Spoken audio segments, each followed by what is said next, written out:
Jesse, can you see me? Ah, there's. Hi, Frank. How are you? Hey, man. How's it going? I can't hear you. Is your audio on? Ooh, Maybe it's me. hold on. Oh, okay, I got you. You can't hear me? No, Oh, I you can hear me can now. I can now. I got you. How are you? Pretty good. I'm a little bit of a mess today, man. I've got allergies, so I'm kind of stuffy. So, Oh, ouch. Okay. yeah. So if you see me during the meeting, kind of stuffy and stuff like that, it's because I got allergies bad. Don't take it personal. All right. Yeah. Yeah. All right. Did a retreat this weekend with my teens, and I didn't get a ton of sleep. So All right. Where'd you guys go? we went to a place in Somerset, California, and we paired with another church. Okay. And so me and another youth pastor planned this retreat, and we had about 60 people there. Okay. And so it was good. 60 people. Yeah, so probably about 40 teenagers and 20 adults. Oh, man. Yeah. You're still alive then, huh? Barely. Jeez. Barely. So yeah, I'm pretty tired. And my family went. My wife and kids went with me. So Okay. that's why I'm a little less formal today than usual. No sweat. No sweat. Yeah, I usually do these things after church. What's going on with you? Nothing. Just got home from running some errands. Got here just in enough time to start my computer, get it going. Oh, hey, there's Yolanda. Hi, how are you? Hi, how you guys doing? Pretty good. How about you? I'm good. Just a little tired, but I'm good. Did you get I think that's all of us. Did you get your computer fixed, Yolanda? Yes.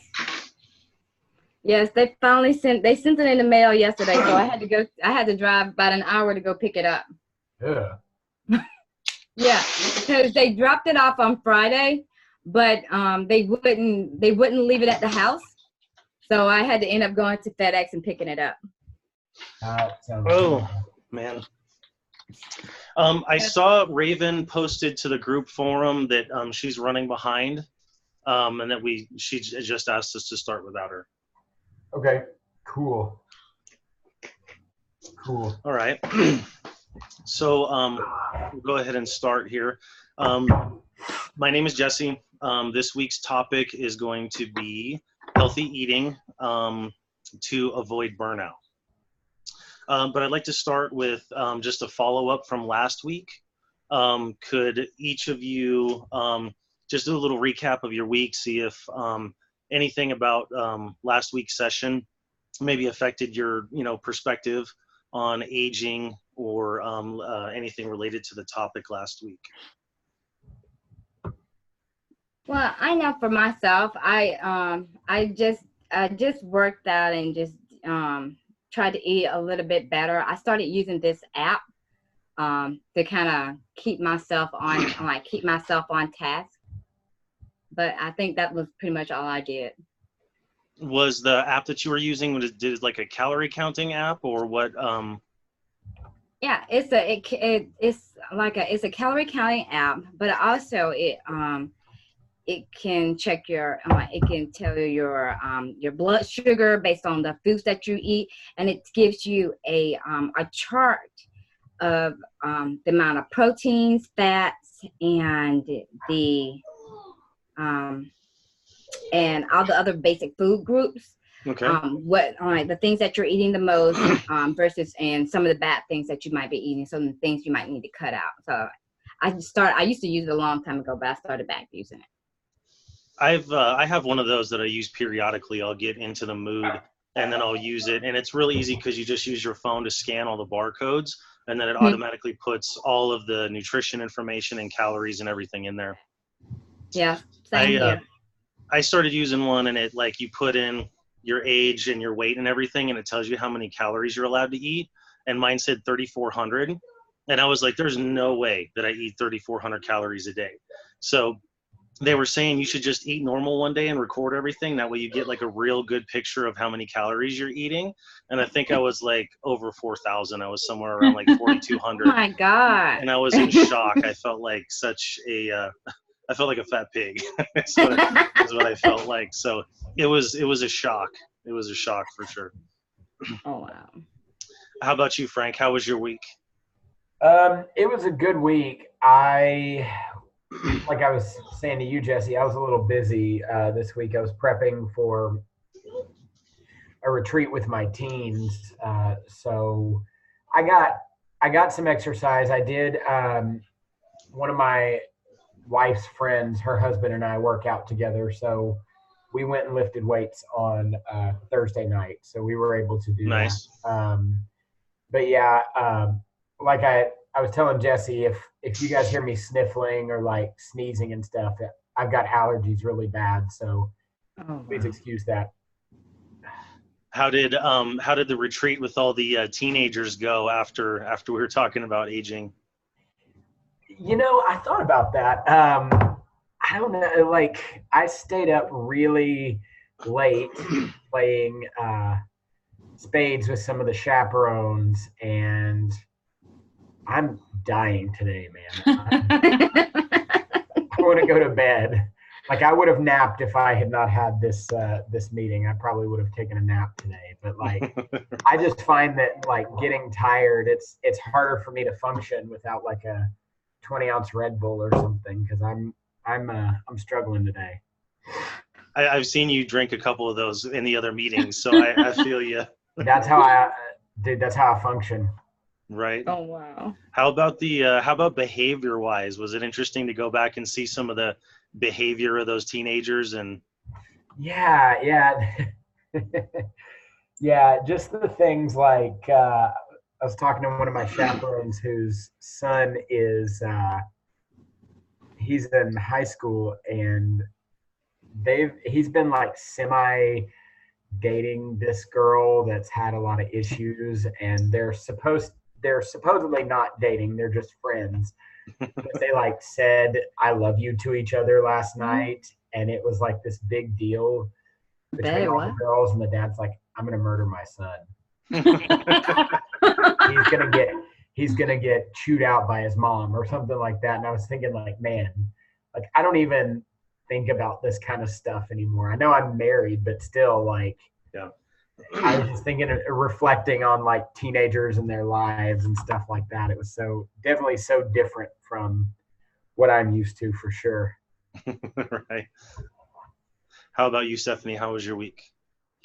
Definitely busy. It must be the preteen church event season, because I got pulled into a preteen event last night as well.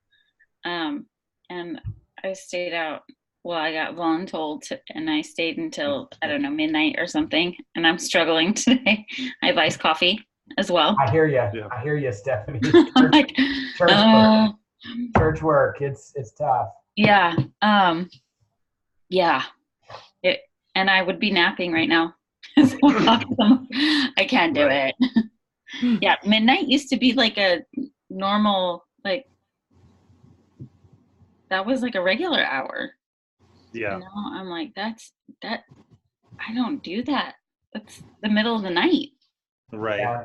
And college, I could stay up till 1, no problem. I could drink a pot of coffee before bedtime, and then not anymore. Yep. Yeah. That's how I used to be. I could stay up 24 hours and still be a functional human being.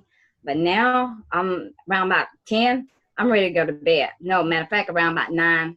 And it depends on the season. Right. It depends on the season. When the time changes here, when it starts getting dark around about 7 o'clock, I start getting sleepy, lethargic. Yeah. So I change with the time. Yeah, sometimes that time change doesn't help you out very much. Yeah, it's dark at 7 and you're like, oh man. Like, yeah, I should be in bed by now. It's dark. Yeah. Right. My son went to his first homecoming this weekend. He's in 10th grade. So me and my wife got to reflect on that a little bit. My wife chaperoned the dance because she works there at the school that he goes to. So she had some colorful stories about teenage behavior at the dance, you know, with kids trying to show each other up and getting in trouble and stuff like that. But it was interesting just looking back on, you know, some of the dances that I had gone to. And for me, it's just kind of interesting to look back at my mental state at that time, like what I thought was important, what's going through my head, and all that stuff. Like just looking back on what was important to me as a kid, and the way that I look back on it now. And then when I was a kid, it wasn't as much about this experience. It was more of something I was just like going through and trying to make the best out of. But I definitely didn't have like the parent focus of like, this is really special. We got to make sure we take all these pictures, make it a family event and something that we can all remember. So that was interesting.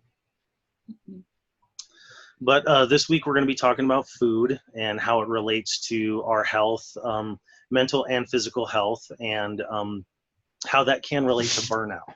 So I wanted to ask everyone, this week we're going to talk about food.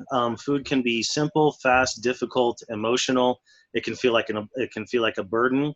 It can affect our health in negative and positive ways. It is also a basic necessity that can cause stress and anxiety. Food is not only a basic need, but part of our relationships, personal and mental health. I thought maybe we could go through and have each one of us describe what your relationship with food is like. Do you feel like you have a healthy relationship with food? Is it codependent? Is it a work in progress, a constant struggle, or just how you feel about your relationship to food? Well, I'll start. I've had an interesting relationship with food. Especially when I was young, when I was in my early 20s, my relationship with food was all about consumption. All I needed from food was the nutrients, and that was it. It wasn't about how it tasted. It could be the blandest thing, but I would eat it because it was healthy for my body. Fast forward to my 30s, my 40s, my relationship changed because I was diagnosed with high blood pressure. And then at that point, you would have thought that I would have wanted to eat much healthier. But I think that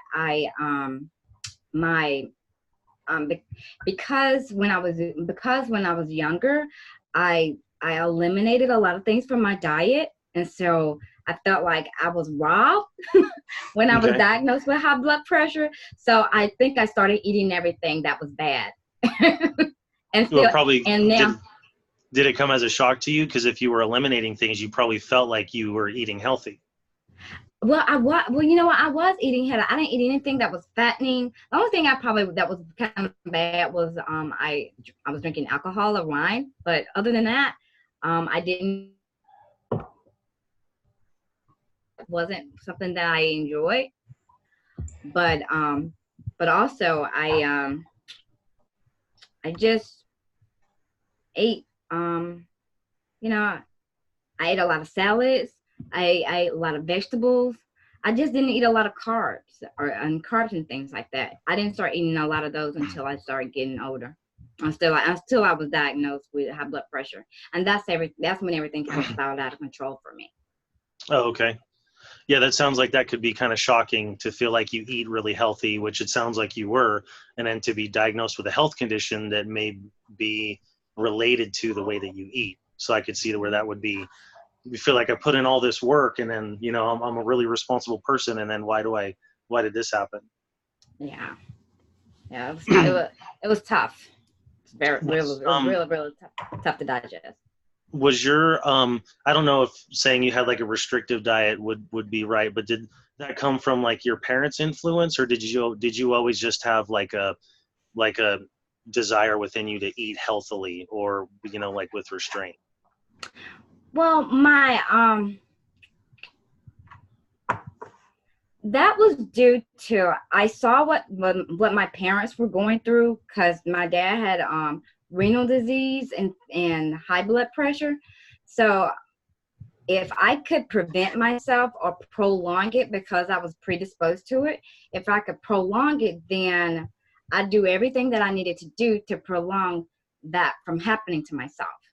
Right. And it's strange how, when trauma happens to your body, whatever's lying dormant, it actually surfaces.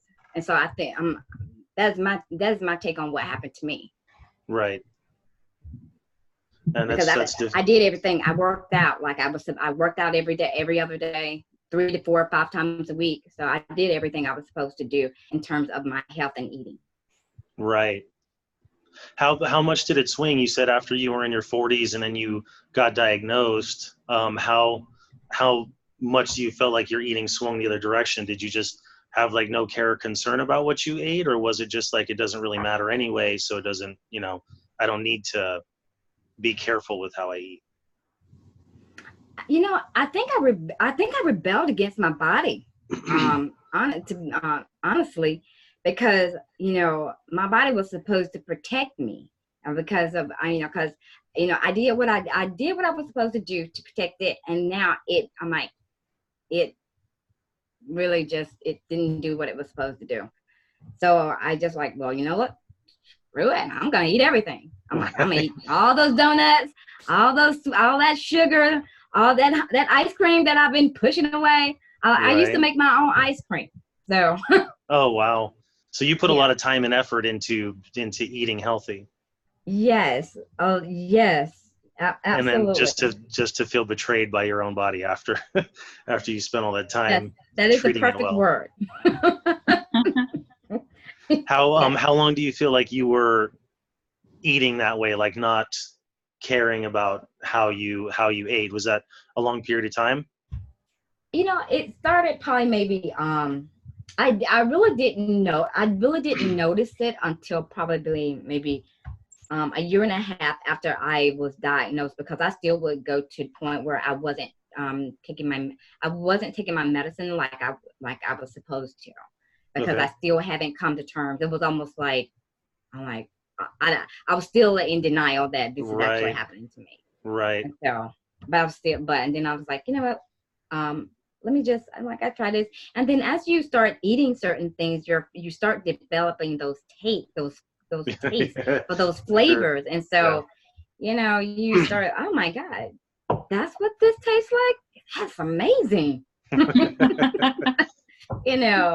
That Krispy Kreme donut that's right off. I'm like, it's hot. Yeah. The hot sign. You see that hot sign? Yeah. Right. That was me. The warm, fresh ones, yeah. But that's what was happening with me. How how do you feel your eating habits are now? Are you much more like you were when you were younger? It's funny. I'm cognizant of what I'm eating, but but I know what to eat. But I feel like I've lost a lot of that knowledge, or that knowledge about what was good, what was good, because now I'm much my responsibilities are a little bit much heavier than they used to be. Right. And so now I don't have time to do a lot of the prepping, because like during right now around my 6 o'clock, that's when I would be doing my food prep if I was doing. Because I would prep all my staples like onions and broccoli, cauliflower, and things like that. So I would make sure I have all that prepared for the week, so that all I had to do was come home and put it in a steamer or cook it in the oven. Yeah, and that prep time when you're busy seems like it's can be the least important thing. Yeah. But it became the most important thing, because I will religiously come home on Sunday. Whatever I was doing on Sunday, I'll come home and I'll make sure that everything is done, because I wanted to try to make sure that I was prepared, because when I'm not prepared, I can eat anything, everything. Right. And it may not be the healthiest thing, but no, not at all. Right. No. Right. All right, Frank, how about you? How would you describe your relationship with food? That is a good question. I would say for me, I think you use the term codependent. I haven't had a great relationship with food my entire life. I mean, my dad was 6'2" and 320 pounds, and he was a big guy and didn't really know or care anything about health. And so, I didn't grow up learning about healthy foods or anything like that. Plus, I grew up in the South, so Right. no offense, Yolanda. I mean, you live in Georgia. I was born in Tennessee, so it's the South. But Trust me.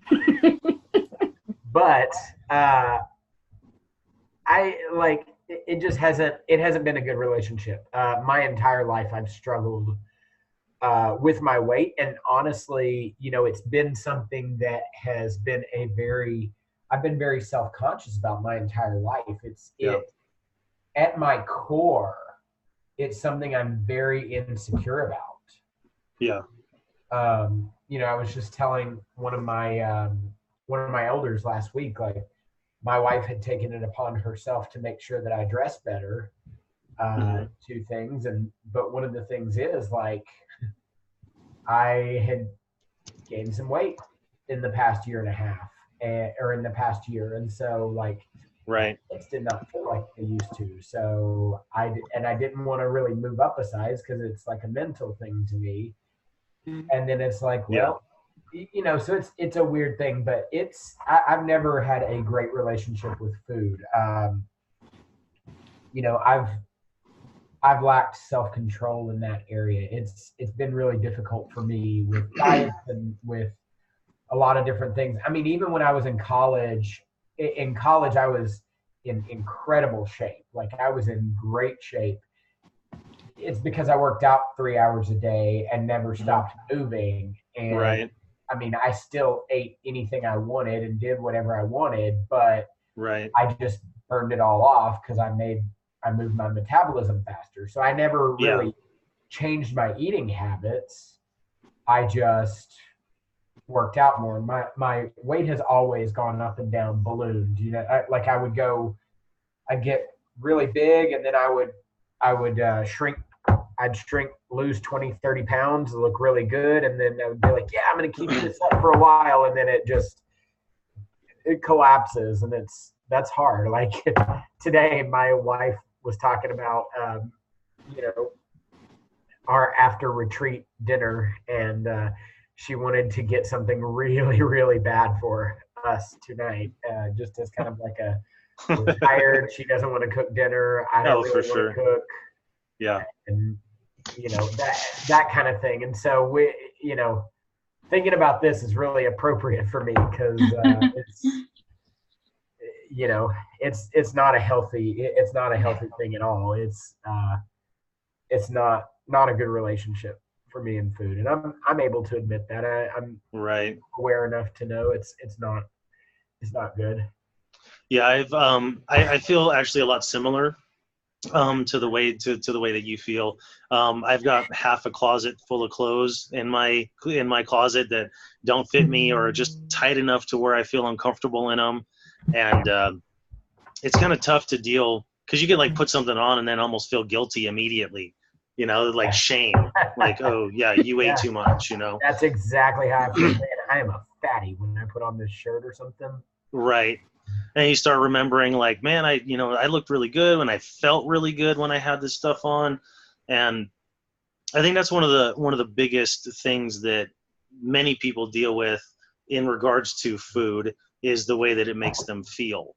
And I feel like I have a very codependent relationship with food for sure. Yeah. And for me, it's kind of a comfort thing too. If I'm stressed, if I'm frustrated, if I'm angry, it's one of those kind of things where I'm like, okay, I can go get a big steak. At least that's something like I want to do. Like it's kind of a way of helping me not stress or something like that.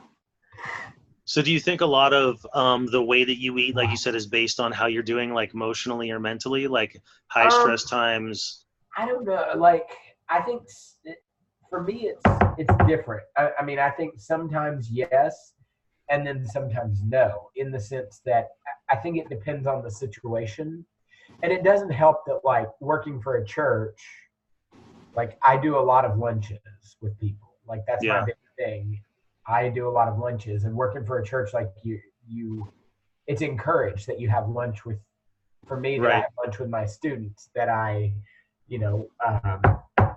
that I take them to lunches, that I have lunch with church members and parents and stuff like that. And so it's a thing. So that Right. definitely doesn't help the situation either. Right. And there's like a pull for food to always be exciting, I think. Like Yes. we're looking for something fun. We want to have a good time. And those things are often related to how something tastes or where it's at. Mhm. And it can be difficult to make healthy choices when that sort of thing is happening. Yeah, it is. So what do you right now? What do you feel? Do you feel like you're in a gaining or losing part of that up and down, or? Well, right now, so my wife started on Weight Watchers and she lost like 35, 40 pounds, something like that. And she, wanted me to try it. And I've lost about 10 or 15, but I have not been as consistent with it as I need to because it feels like um, I'll do really well for a week or two and then just kind of go off the rails for a day or two because Right. I'm on a retreat or I've got, something big coming up or I don't know. It just feels like there's one day where I'll go off the rails. So I just came back from a weekend where I terribly, the retreat, I horribly, it was great food. It tasted wonderful. But So you think a lot of it is situational, like who you're with or where yeah, you're I at? think a lot of it's situational, but I would say it's just not, I don't have a great relationship with food. Right. Very codependent. Right. All right, Stephanie. How would you describe your relationship with food? So it's kind of all the same that everyone said, but opposite.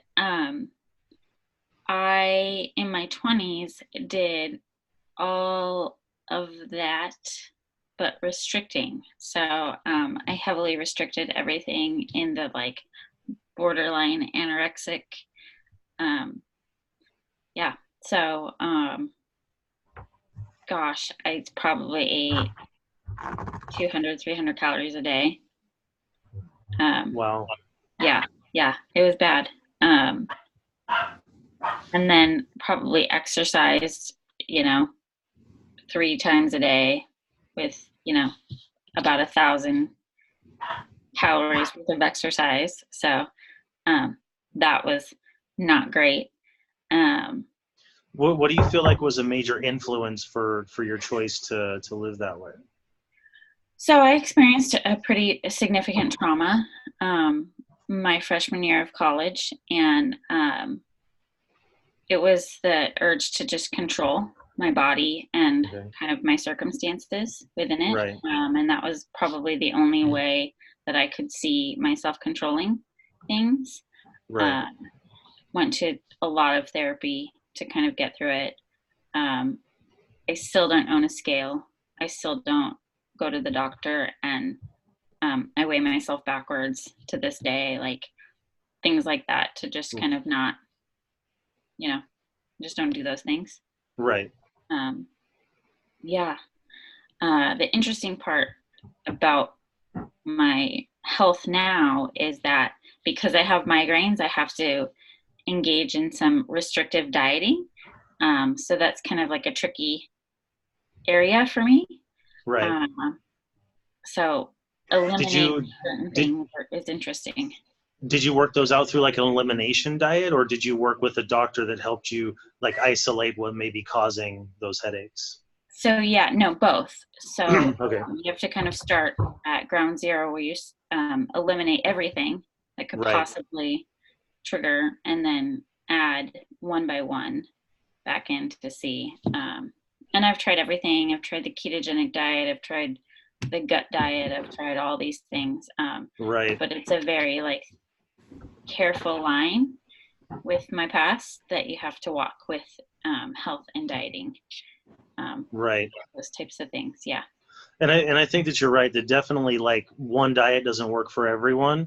And I think everybody's individual enough to where you try every single diet and just find the one that works for you. Like my brother does the carnivore diet, and I don't know how he lives like that. Like he eats meat and drinks bone broth, and like he eats like hardly any vegetables, hardly any grains. It's just all fat and protein, and he feels great on it. I See, that think. worked for me. Oh, do you like that one? It did. Well, it did work for me. I lost a bunch of weight last year doing that. Oh, really? How strict were you with that? I was pretty strict with it and lost a bunch. Wow. The hard Probably. part for me was my wife wasn't on it, and she would buy really like carby snacks and stuff for my boys, and Right. that just kind of ruined it because I didn't have any snacks around the house when I got hungry. Do you eat all the same meals, you and your wife, like, and feed the kids the same thing, or do you all kind of like eat your own meal for dinner? I mean, it depends on what's going on. Most of the time we eat the same meal. Sometimes, like tonight, again, we plan on feeding the kids dinner, and then I'll go out and get us dinner somewhere not so healthy. Nice. Do you bring the wrappers home so the kids see what you guys got to eat without them? No, they're in bed by the time that. Oh, okay, right. By the time I bring that home. Yeah. Yeah, my wife and I have been kind of on that cycle where she's always been a much healthier eater than me, and it took me a while to jump on the I don't know if bandwagon's the right word, but to start eating the same way that she did, because I noticed it can be a big struggle, especially if you lack time or you feel like you're running all over the place, to cook 2 different meals for 2 different people. Or just to have 2 people cooking, I'm going to make my own thing, you make your own thing. And I'm the one that gave in on that one because she's always been a healthier eater than me. And sometimes when you're in that relationship, like 2 can't walk together unless they agree. It's almost like that as far as food too. So I grudgingly, adapted to a lot of the ways that my wife eats, and I feel much better for that. Right. Which sounds like it might be something that would help you and your wife, Frank, but probably. I mean, she's pretty good, and I've tried to be much better about it, but we have our day. I think it's for us when we're more tired and like our boys have had a long week. We've had a long weekend as a family that it's more like, okay, let's go get something horrible for us and just watch a terrible TV show or a terrible movie. Not think about going to work tomorrow. Right. That's our thing. So, probably. All right. So I'm sure that we can all think of a certain type of food or a certain time that we've overeaten or made unhealthy choices with our food. What is something that would make you guys feel guilty in regards to food? I think that, all of us have felt guilty about eating before. So is there like maybe a time or a place or a certain situation where you would have the tendency to overeat or eat something that would make you feel guilty afterward? Yeah. I used to visit my mom. When I was visiting my mom, I would come down on Sunday. She'd have everything. She had this full-on spread and always had dessert. And I would always go to work the following day sick because I've overeaten. Right. And I'm like, literally, I would be out of, like, I recall one time I was literally out of work because I just ate and ate and ate. And I thought you think that you can handle all of it, but no. But it was like macaroni and cheese, and she makes the most amazing rosemary chicken that has like the little crispy crust when she bakes it, and it was so good and so delicious, and just thinking about it now just makes me hungry. It sounds really good. You're making me hungry too.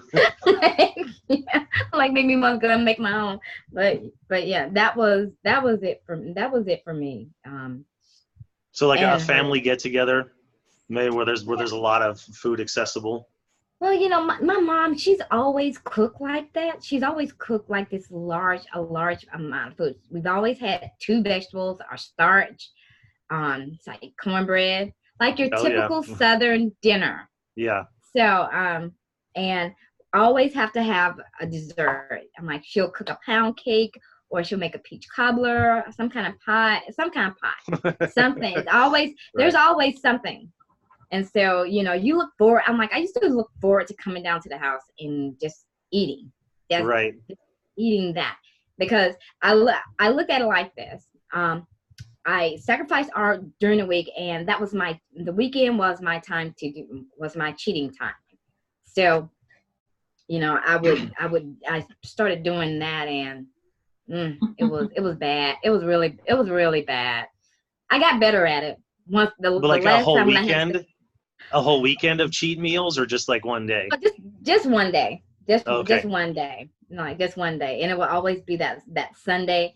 But the last time I really did that, I was so sick, because I think I'm like, as soon as one meal was finished, I'd start eating on that, just nibbling.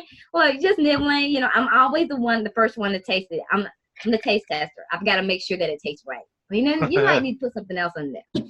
And so by the time it's dinner time, I'm full, but I'm still eating. Right. So is it so having cheat meals is something that you don't feel like helps you? Like, if you're going to eat consistently and healthy, it's better to just stay on that all the time? I think for me, for a long time, having like that, a day that I just, I indulged in some of the things that I wanted, kind of helped me along during the week, because, when you deprive yourself for such a long time, you start eating a lot of different things. Well, to me, you start eating a lot of different things because you're trying to satiate that for that taste that you haven't gotten.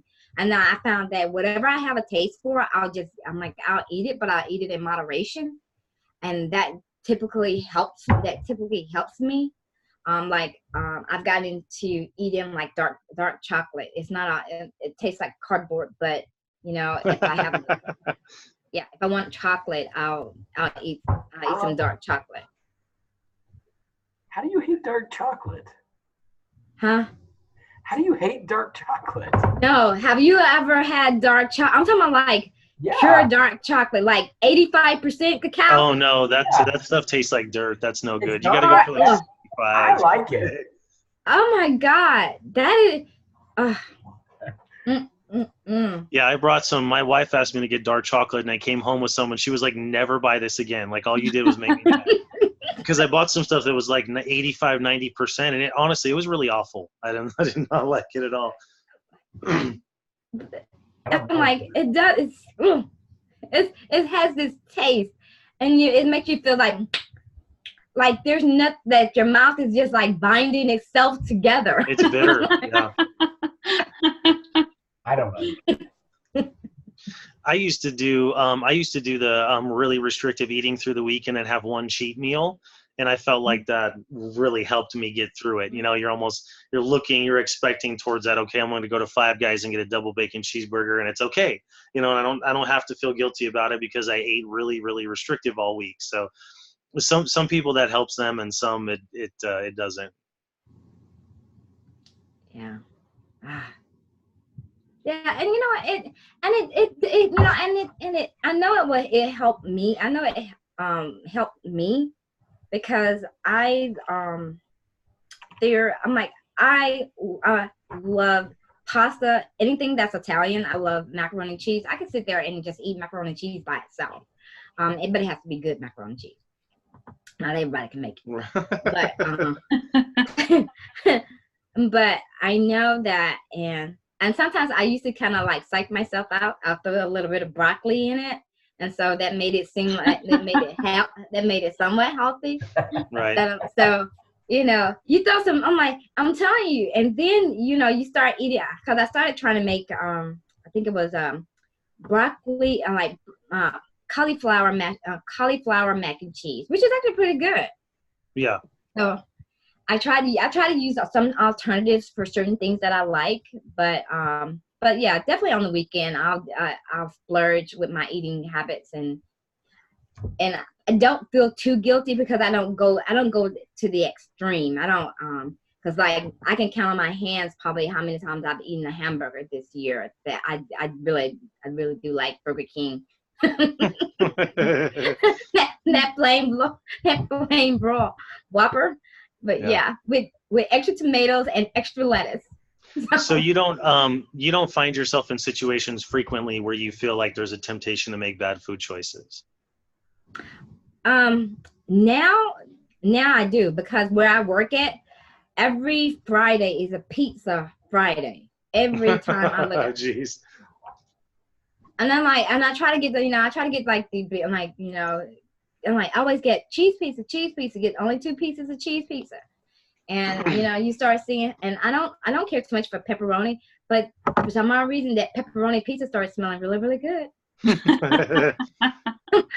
It started smelling really, really good.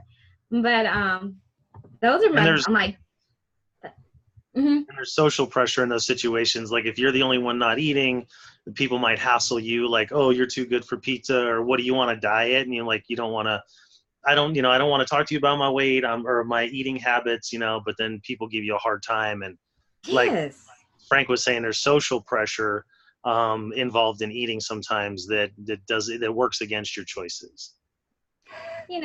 And I used to feel that way at this one job, because I had like a little basket on my desk, and I always would have like a fruit in it, like an avocado or a tomato, on my pears, peaches, like whatever fruit was in season.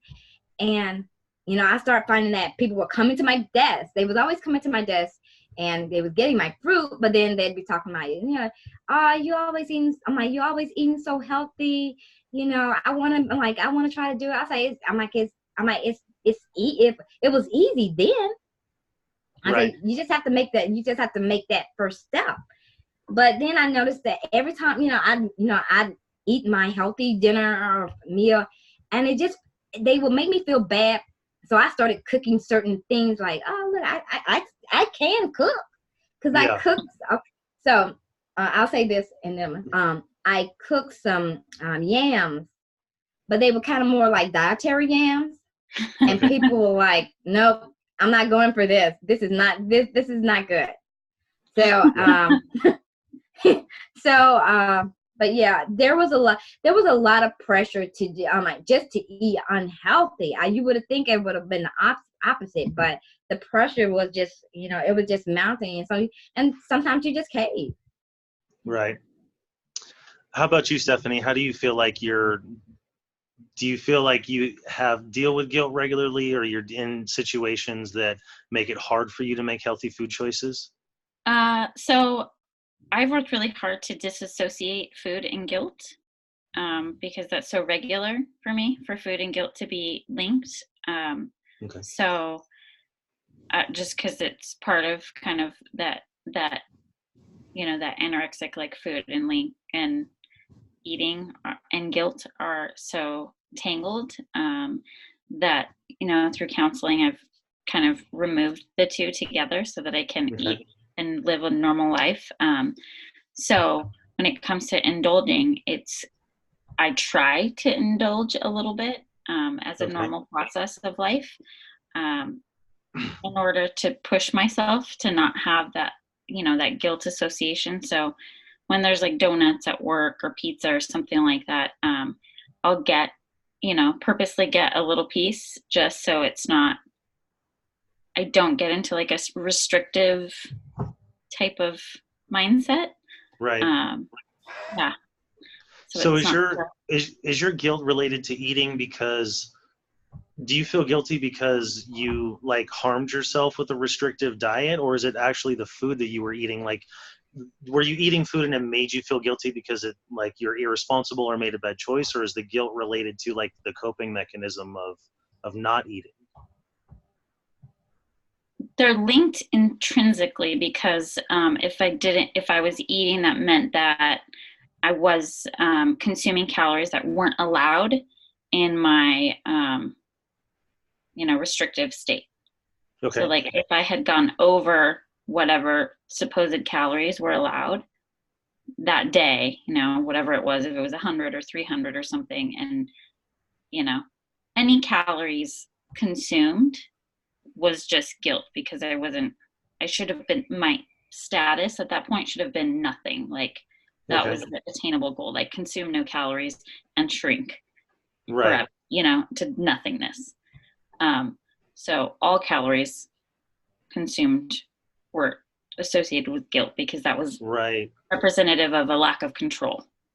Okay. If Right. that makes sense. No, I think I understand. It's warped thinking, obviously.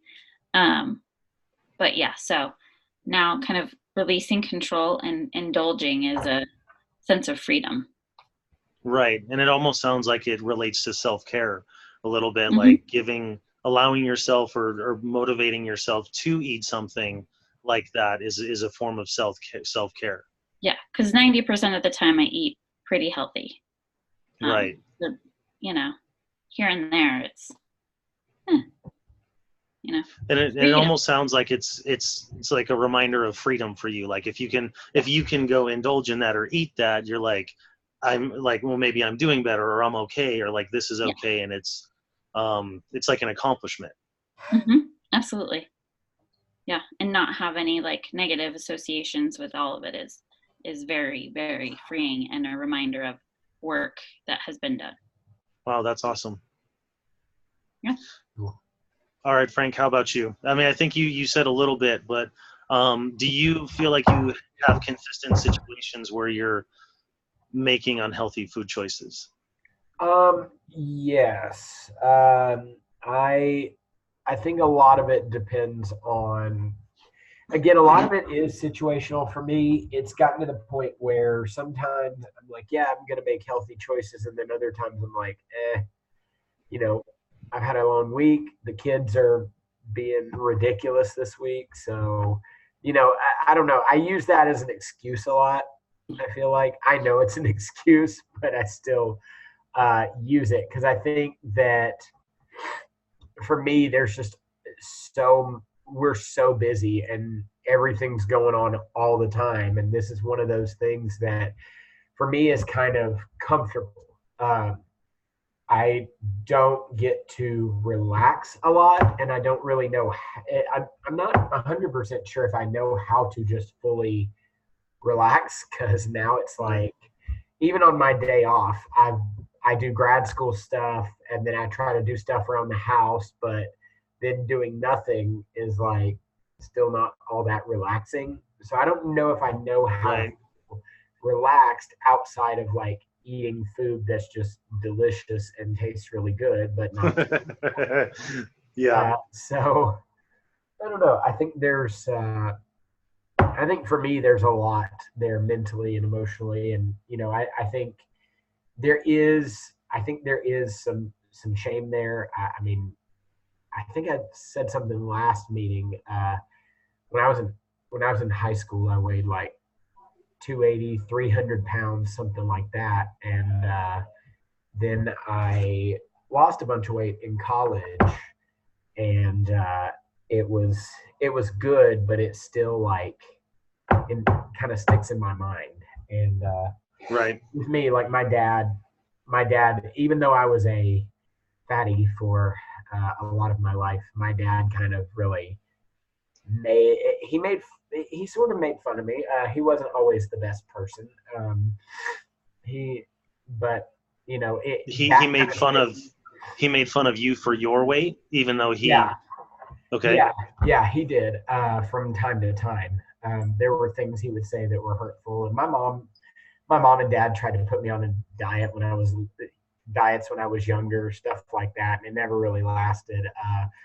But What might have been hard to do if you didn't have that example. You said your dad was always was large. Did he go through periods of like being skinny or really healthy eating? Like for my dad, it was a little bit different because he was a drug addict. He was a heroin addict, so he did get a lot skinnier and lose some weight, but it was the heroin diet. Oh wow, okay, yeah. where he wouldn't eat, and he got down to about 280 or something like that. And people were like, Right. "Oh, you did good," and it's like, yeah, he's been on a heroin binge for a month and a half. That's why he looks great. Right. So yeah, I mean, he did that. But yeah, I didn't have a lot of for me, I never had anything, someone that would come and say, here's how you eat healthy. Here's how you do this. Just kind of had You were to just kind of shamed, made to feel figure it out. guilty. Yeah, I feel guilty, but I didn't really know what to do about it. So I just ate more, played football, worked out, did that kind of Right. stuff. But it still, I mean, even sticks in my mind. And it's a self-worth thing to me too. I hate talking this much, by the way, in these meetings, because I feel like I take up too much. Time, but for me, it's a self-worth thing. I mean, I'm married and have kids, and my wife loves me, and my kids love me. But for me, deep down inside, I still feel like that fat kid that I was in high school, and Right. I feel like it's one of those things where it's like people won't love you if you're a fat guy. Right. That's how it is for me. Deep down. Yeah, with parental approval, I think that can be a big factor. If you feel like you weren't good enough, or you feel like you didn't meet a certain standard, that I think that sort of thing can stick with you for sure. Yeah, I agree. Yeah, I find that a lot of my eating is based on emotions, how I'm doing that day, what my stress level is. Am I angry? Am I tired? Am I upset? And I think that's one part of guilt is the cycle that it creates. If you're stressed out and maybe you make a bad food choice, then you end up feeling guilty, and then that guilt leads to shame, and then maybe you're more likely to make another bad food choice because you're like, well, I blew it anyway. What does it matter? That cycle well. Yeah. And that happens to me a lot, and that's part of, I mean, like we've been talking, the way that we feel, for some of us, the way that we feel affects a lot about when we eat and what we eat and the choices that we make for food. But I think that shame and guilt definitely play into a negative circle or a cycle. And it's almost like we're so tired and frustrated that we don't want to take the time and effort to take care of ourselves or because it seems like making the healthy choice sometimes is more work than we can handle, or more work that we're willing to put in. But I think that making the healthy choice, and I call it that because I don't like to think of it as denying, well, I really want to eat that and I have to deny myself because that's what I really want. I think that the focus of telling yourself that this is for your health and you're making a healthy choice kind of gives you forward sighted. I want to sit down and eat with the way that I'm going to feel after I get done eating in mind. I don't want to feel fat. I don't want to feel guilty. I don't want to feel like I made a bad choice. So if I think about that beforehand, I could say, how do I want to feel when I'm done eating? Okay, well, that's my goal, and I'm going to eat to that goal. And I don't do it consistently, but when I do make that choice, it works out a lot better for me. Well, just something important to add, the cycle that you guys talk about, the restrictive cycle is very much similar to that. So if you go over, whatever prescriptive calories, then either exercise more or you restrict more the next day. So you feel that shame, and it's definitely the same cycle, but just experienced differently. So I feel it. Restrict more tomorrow, exercise more tomorrow. It's just same secular. Right. So it's kind of like two extremes of the same pendulum. Yeah, and I definitely haven't experienced that. I've definitely been way too far on the eating way too much side for sure. But I think that if one goal, I think for everyone, it's good that maybe you guys could take it with you into the next week, is to look at the food, look at your plan, and think about how you want to feel after you eat. And even if you're not able to make a good type of food choice, like maybe you're gonna, maybe you got to stop at Burger King, maybe you're getting the kids McDonald's because they need to eat, and if they don't eat, they're gonna make your night horrible. You can still go to a place like that and still make a responsible choice as far as portions and things like that, or maybe eating the food and not having a soda with it or something like that. So if your mind is, you're making decisions based on self-care, then I think that it sets you up to feel better about yourself, make better decisions the next day, and it's kind of breaking that cycle. Mm-hmm. So how, if you guys think about it, what does the healthiest you eat like? Like if you thought of yourself as a really healthy, like to me, this is the healthiest that I could eat, what would that look like?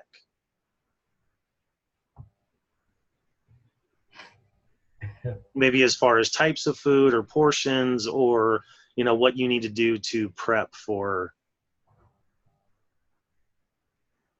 I don't know. Like for me, I dread saying these words, but vegetarian or something, like I don't know, or vegan, like I don't know, because I knew some people who were on a vegan diet and it really worked for them, and I would never, like, I just love meat too much, but at the same time, like I've thought about if I really had the desire to like be as good as I could be, would this be an option? Would this work for me? But I don't know. Like maybe vegetarian, and again, that kind of kills me. But Have you ever eaten vegetarian before? I have. I mean, my uh, my wife was a vegetarian, like right when we got married. Okay. For about a year or so, and then they put a Panda Express near our house where we lived in Tennessee, and she that kind of killed her vegetarianism. But still, I mean, I've thought about it, and I feel like it's something I could. I feel like it's something I could do for a bit. I just would have a lot of trouble, growing up eating steak and ribs and lobster and all of this just rich food with no restrictions, and like growing up in the South, like I just feel like it would take a lot of self-discipline on my part, and it would be very difficult. But there's still a lot of, oh, go ahead. How would you feel though? Like if you how do you think that you would feel if you ate that way? I'd probably feel better. I would be, I feel a little weird because I've always loved meat, but I feel like it would be something that would make me feel better. I've never really gone for more than a couple of days without doing vegetarian, or with doing vegetarian, but I feel like I might feel better. Um, I don't know. I don't know because I haven't seriously tried it for long enough to do it. If you were free from maybe the anxiety, the codependency, or the guilt that you felt from food, how do you think that you would feel? Like if all of that went away, like how much do you like your happiness level or your ability to just handle everyday life situations? How much better do you think it would be? That's a tough question. I don't know. I'm not sure. I'm really not. I think that I would probably feel better about myself in some senses and maybe a little more confident, but I don't really know because I've never really explored that. Right. Because it's just always been a thing that's there. All right. How about you, Yolanda? I'm trying to think because I've tried a lot of different things. Because I like to play around with flavors. And so because for me it will look like because I can do like I typically do like maybe a lunch, like breakfast, lunch, and dinner. But what it would look like is I usually eat egg whites, my egg whites and spinach, or I can either do egg whites or like some type of fish, because I try to get as much protein in early in the morning. And then I might do like a salad during the daytime, and then like maybe a meat, a protein, and a vegetable in the evening. But I could also do pescatarian, because I love all types of fish, and and I can and I like a lot of Indian food, which a lot of Indian food is based on vegetarian components. So I definitely could do something like that. But for the most part, it's, I try to stay with, like, I try to do like proteins and vegetables, legumes, and just try to keep that, because I can go a whole week and not eat meat. Well, let me take that back. I used to be able to go. I used to be like, I started doing these home, like a home chef. And I was getting the various types of meat, pork, chicken, and what else? And seafood. And so I noticed I started eating more meat than I normally would eat. So I've canceled that. I've since canceled that, because I was I had too much meat coming in the house. Because I love, I definitely enjoy eating vegetables, because that's when I feel the best. I feel like I'm not overeating. I feel like I feel lighter, and I like that feel. I like the feeling that I'm not over consuming, even though I'm still eating a lot. Yeah, you can't. It's almost impossible to overeat vegetables. It's not like overeating potato or Right. donuts or sausages or something. Like, I've never sat down and ate so much salad that I felt gross afterward. Yeah, really exactly. Exactly.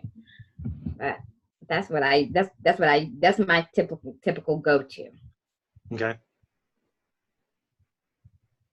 So my, are you finished, Yolanda? Yes.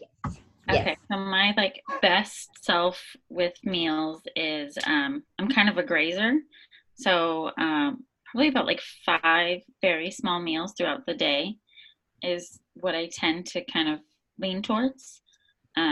With child, that is, I guess it kind of works for him because he eats all the time. So I just kind of feed him as much as humanly possible, because he eats as much as I'll give him. Yeah. As a 10-year-old boy, he just eats all the time. But yeah, if I can eat 5 like small meals throughout the day, that's my best. That doesn't always happen. That rarely happens, but if I can, that's nice. I'm also slightly anemic, so I need meat, specifically red meat. If I don't have enough of it, I feel terrible. Right. So I do need meat in my diet. And yeah, and low sugar for me, because that helps with my migraines. So is low sugar, lots of vegetables and meat. Right. How about meal planning? How strict or how involved are you guys with planning, like, for the week? I kind of fly by the seat of my pants, but I did so much meal planning in the last like 4 years because of the migraines and like trying to figure it out and stuff like that, that I can do that now. I can just like do a large grocery shop and kind of figure it out in the morning, or like, have a mind meal plan for the week, because I was so strict about it the last few years. So Right. But I wouldn't have been able to do that the first, year of this whole thing. Right. How about you, Frank, Yolanda? Do you guys meal plan well? I actually get excited about meal planning, because it kind of helps me keep track of. It just basically helps me keep track of what I'm eating. Because if I'm like, I can control my consumption if I can see my consumption. Okay. And so because sometimes what I'll do is like on a Sunday, I might fix maybe 3 omelets, and I did all the little bought all the little compartments. I would do oatmeal some days, and I will cook my fish. I will cook my fish and a meat. So it works out fairly well. Sometimes you get sidetracked if they have like a luncheon at work, but other than that, it was always beneficial. And sometimes I'm able to do it, and like on weeks when I don't, I find that I eat whatever I can find that's available. Right. And that's when it gets really, really challenging. Yeah, I find it hard sometimes, even though I have a plan for the entire week and I've grocery shopped for the entire week. When it comes to the Thursday night dinner that I've planned, my desire to actually want to eat what I've bought isn't always there. There's a lot of stuff that sounds good on Sunday when I go, when I shop and I go buy it, but then like through the week comes up and then it's like, well, I don't know if I want to eat that. Let's go do something a little more exciting or fun to eat. Yeah, a lot of times for me, I just don't even, for breakfast and lunch, most of the time working at a church, I get lucky that there's a lot of leftover food from like fellowships and stuff. And so I just go and kind of scrounge like an animal for breakfast. And then for lunch, I'm not as good about like taking my lunch because sometimes it's just kind of up in the air. That's how ministry is sometimes. Like you just, sometimes you are going with someone. Sometimes it's just like I'll eat at the office. I'll go grab, something and bring it back to the office because I got stuff to work on. But my wife is really good about that kind of thing, especially with dinners. She's definitely a type A personality and I'm a type B personality. So she's really good about like planning out dinners and stuff for our family. And she's great at it. I'm not so great at it. I don't know, like I'm not usually the one that has a lot to do with it for my boys or anything. She'll just say, hey, tonight, I'm gonna go hang out with my friends. You're responsible for dinner for the boys. And I'm like, okay, great. We're doing breakfast for dinner, bacon and eggs, something like that. I don't know, like I'm not great at that.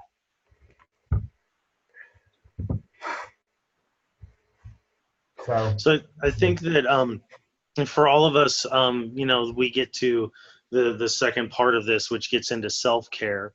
And I think that taking the time to know what we're eating and make healthy food choices definitely affects how we care for ourselves. It's one of the ways that we perform self-care for ourselves.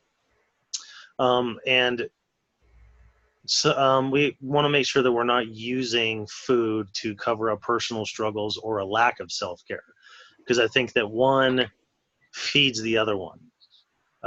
If we're not taking care of ourselves in one area, we're going to feel more stressed, feel like we have less energy to focus on the other areas of caring for ourselves. And I think that food is one of those things, but it kind of plays back and forth. Sometimes it's sometimes it's the food that affects feeling.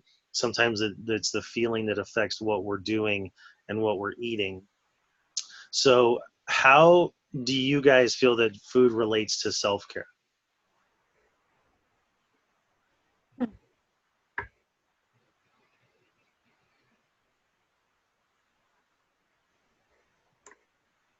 Do you feel that sometimes eating bad food is self-care because you're because of what you're going through, so eating bad food does care for yourself? Or does lack of self-care, promote bad eating?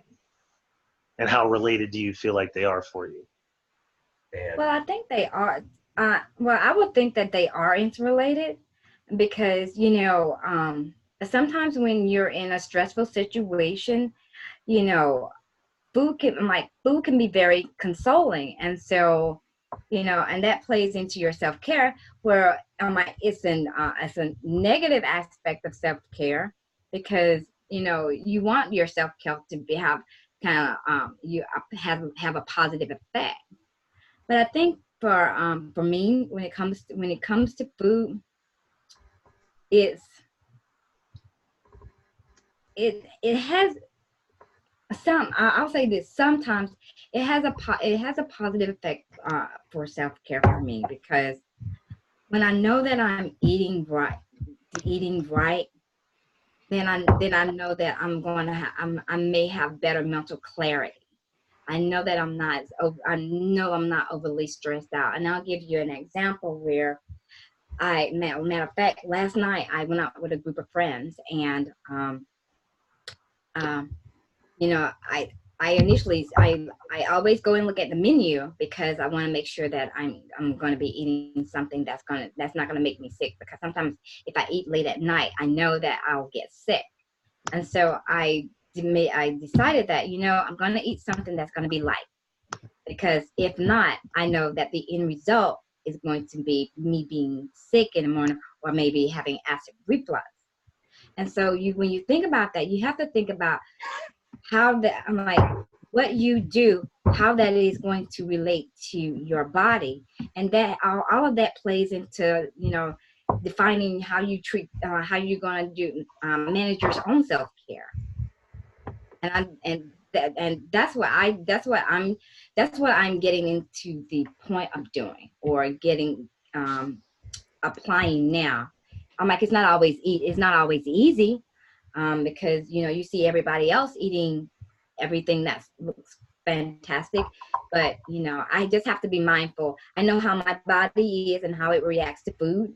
When I eat late at night, I'm gonna be the one that wakes up sick in the morning. So I have to be cognizant of what my intake is. And I've been sick many times, and I just know that if I really want to take care of myself, then I have to be conscious of what I'm intaking in my body at certain times of night. Right. So you feel like food is related to self-care in a big way for you personally. It actually does, because it plays a major, food plays a major role in our vitality. What you consume really can determine how focused or less focused, or how stressed or less stressed you are. So I think it does. It may be different for each individual, but I know that if I'm consuming something that's healthy for me, then I know that my body's gonna take care of it. It's gonna reward me in some respect, if it's not hereditary. Right. Hi, Raven. How are you? Can you guys see Raven? Yes. Hey, Raven. Hey, y'all. Raven. How's it going? I'm good. How are you? Not too bad. Glad you're able to join us. Maybe we'll try to get you caught up to where we are. How was your week last week? Were you able to meet any of the goals that Yolanda had asked us to meet? I think one day I went walking, but other than that, not really. As you can see, I'm still trying to catch up with my week. And it's so funny that we started talking about food, and I'm starving. I'm trying to be on this video and eat too, and I haven't had a chance. It's just a lot going on. All right. Well, Raven, how would you describe your relationship to food? Is it healthy, codependent, a work in process, or a love-hate relationship? Ooh. I would say codependent. One, because I'm a stress eater. Two, because I'm overweight. But a work in progress, probably because I'm trying to I don't know. I'm trying to do something for this wedding. I'm not gonna say lose weight or get a goal or anything like that, because then it makes it this whole thing. But I'm trying to get, I guess, in better shape for the wedding. But my fiance is not on board, so Oh, and I we bet live that. in the same house, and I grocery shop for him, and so I cook for him. So I don't. We'll see. Do you and your fiance often eat different meals? No, Okay. most So of the you time, whatever eat I the cook same. for me, he eats. Okay. Yeah. And I'm sure that makes things difficult when you're trying to make healthy choices and there's a person sitting right across the table from you that is not. Yeah, it's like you go to the restaurant and he orders this huge steak and potato meal, and I'm sitting there with lettuce, kind of thing, every night. For sure, that can make things difficult. Along with that relationship, what situations would you find that that you would be in where you would make an unhealthy food choice? If I'm stressed out, I probably Right. eat anything that's sitting in front of me. I'm not really a sweet person, but if I'm stressed out, I'll probably eat candy bars or something. I hate candy because I hate the dentist, but if I'm stressed out, I'll probably eat it. How does guilt relate to eating? Do you often feel guilty when you eat? No. Nothing there. Sometimes, like, I think we went on vacation to Vegas for my fiance's birthday, and we went to like this steakhouse place where they bring all the stuff to the table and they just like cut it off or something like that. I forget. I don't know what it's called. Is it It was Via my first Brazil? time. I don't know what the name of it was, but it was my Okay. first time ever going to a place like that. And we were in Las Vegas. I was like, oh, okay. I don't really eat red meat like that. I was like, okay, let's try it. All I can remember is being so angry when I left there because I was so full and they wanted to walk around and do all this other stuff. And I ate so much that I could barely move. I was like, I do not want to do anything but go to sleep. Because the food weighed me down so much. I don't know if it was the red meat or what it was, but it was bad. And I've had a couple of times like that. I don't normally eat that much because I have to be on the go all the time. I normally forget to eat, actually, like today. But I don't feel guilty. If I'm stressed, I just blame it on whatever happened. Yeah, we were just talking about that. Sometimes self-care is eating bad food that makes you feel good, and then sometimes, maybe more often, self-care is being responsible and planning stuff so that you can make a healthy choice. But we definitely do that. I tried. I started taking my lunch and making different stuff from him. Like he takes whatever he wants to take for lunch, and I pack my own lunch and I take it. And I try to take a lot of snacks that are healthy because I like to pinch off here and there. And if I find something that's quick, instead of having to go to the microwave and warm something up or go get food somewhere else, it's more likely that I'll eat healthy than the latter. If I wing it, I probably won't. All right. How do you feel that the food you eat relates to self-care? It depends on the situation for me. I feel like this is not for everything. If I'm stressed out and I'm stress eating, it could be seen as self-care because that's my relief. But once I realize that I gained 10 pounds, I guess it's not really self-care. I don't know.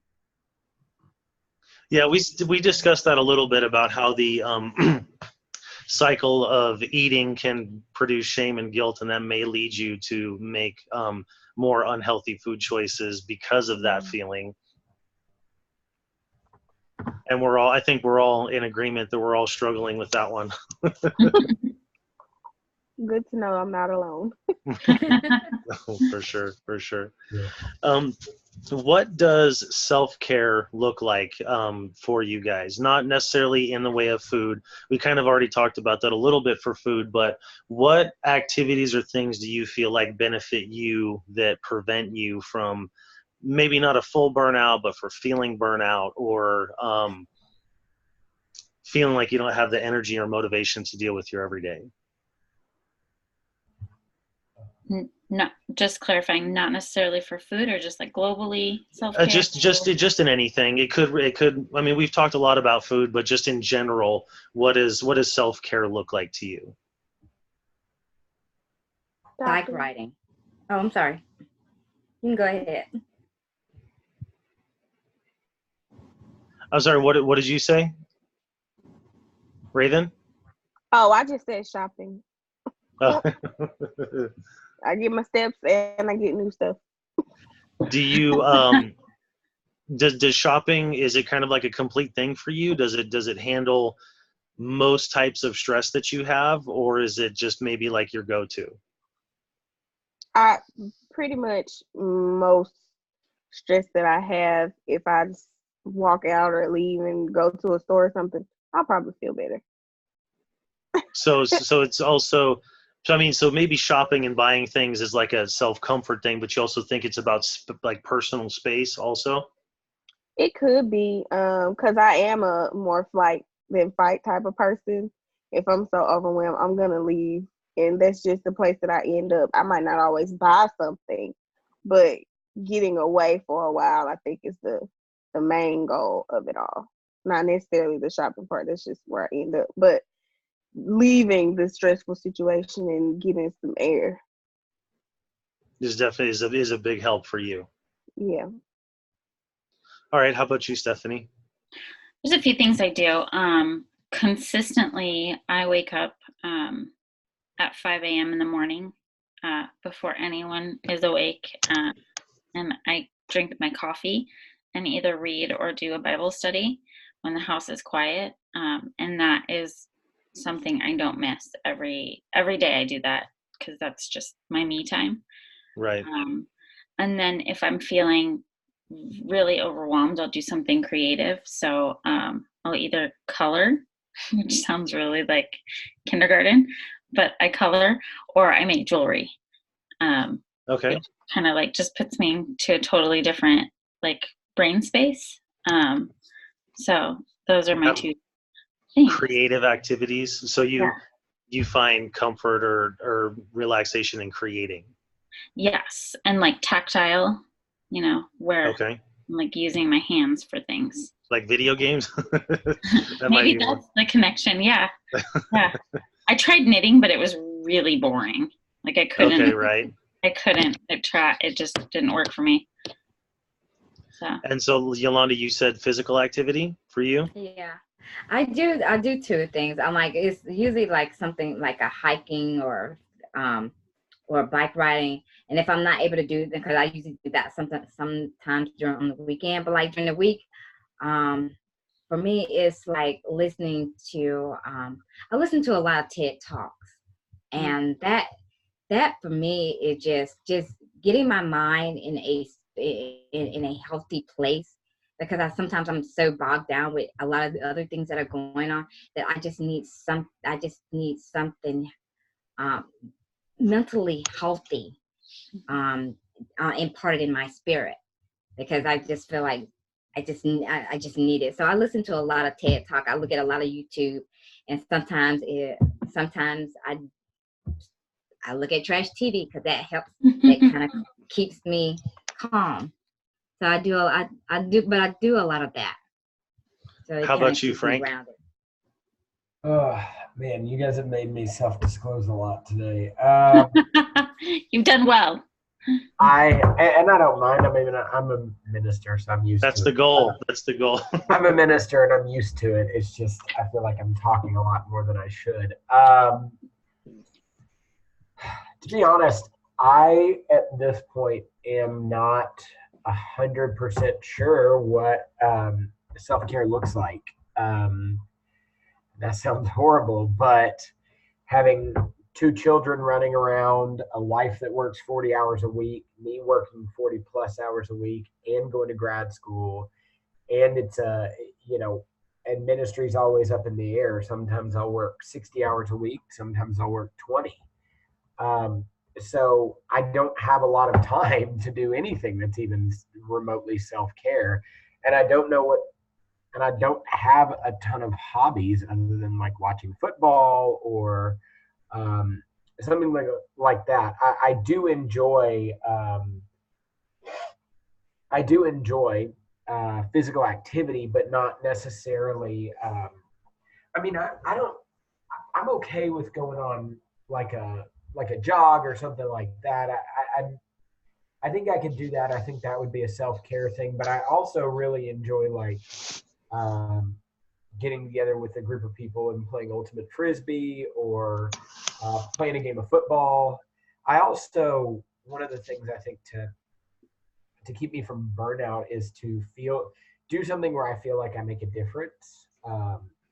Because right now at my current ministry position, I am burned out, and it's because I feel like